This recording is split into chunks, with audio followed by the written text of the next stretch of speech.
How does de facto segregation actually work? Have you ever wondered how racial separation can exist without any laws enforcing it?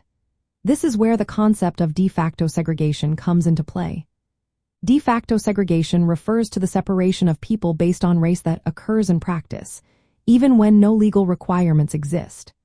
Unlike de jure segregation, which is enforced by law, de facto segregation is shaped by social, economic, and residential patterns. During the 1960s, even after the Civil Rights Act of 1960 made legal segregation illegal, many communities remained divided. This was due to various factors like housing patterns and economic disparities. For instance, neighborhoods were often segregated because of historical housing discrimination. Practices like redlining and restrictive covenants limited where Black Americans could live.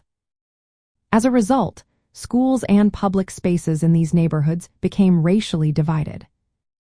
In schools, the situation was similar.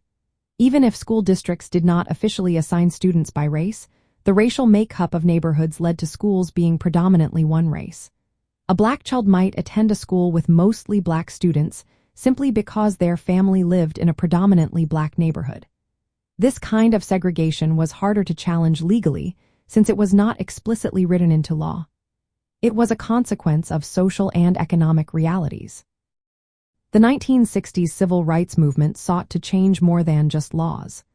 Activists and the counterculture, including the hippie movement, aimed to address the underlying social conditions that kept segregation alive. The hippie movement emphasized equality, peace, and community, aligning with civil rights goals. They advocated for integration and social justice beyond just legal changes.